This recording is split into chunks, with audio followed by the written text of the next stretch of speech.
got a strange phone call. Someone from the inside was reaching out to me. Someone close to the heart of the president's elite force. There are hundreds of covert operations on multiple continents with the full support of the White House. Joining us now is Jeremy Scahill. They're dismissing what you've done. Why are you still alive? Are you paranoid? Nothing everything more with? Oh, he's dead. What happened? He had an accident.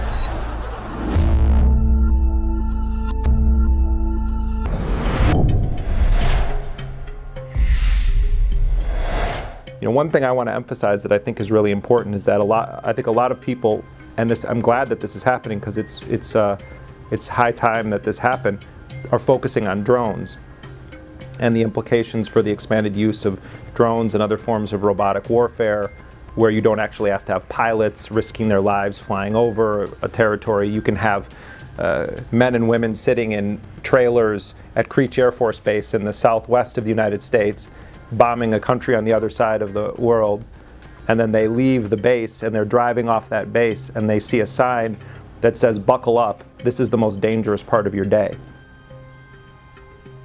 In one of my trips to Yemen, I traveled in the south of the country, where most of the U.S. drone strikes in Yemen have happened in two provinces, in Shebwa province and in Abyan province. And I was interviewing a number of tribal leaders, and I remember sitting with this guy who was from Shebwa province, and he said to me, you know, you consider the Al-Qaeda terrorism, we consider your drones terrorism. And I think that, you know, what I can say after years of traveling in these countries is that I really believe that we're creating more enemies than we're killing. And you know, I mean, Al-Qaeda is a reviled organization in Yemen, but just to use that as a case study.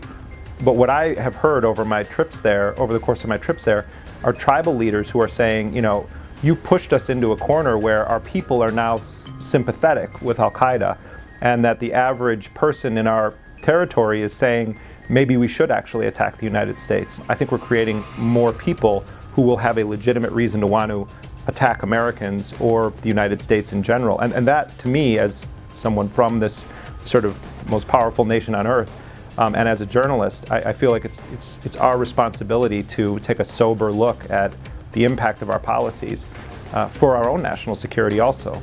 You know, there was a 2-week period at the end of 2011, from September 30th to October 14th, where 3 U.S. citizens were killed in drone strikes authorized directly by President Obama.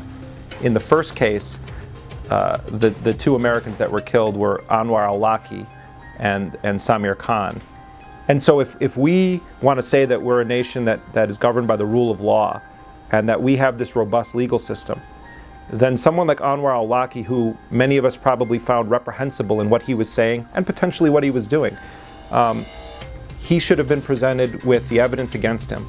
There should have been an indictment and his extradition should have been demanded. But instead we had a situation where our Nobel Peace Prize winning, constitutional law expert, popular Democratic president serves as prosecutor, judge, jury, and ultimately executioner of an American citizen. And I feel like we crossed a line. I believe we crossed a line there that would be very hard to back up from. It's like everything that you know, Reagan and Bush, it was their wildest dream to be able to justify a sort of unending war, and it's being legitimized under a popular Democratic president who is a constitutional lawyer by trade. Now, to me, the stakes are very high with this right now, and it's why I think we need to kind of wake up and start paying closer attention and actually get a spine among ourselves, and also in Congress. There has to be some people with a spine.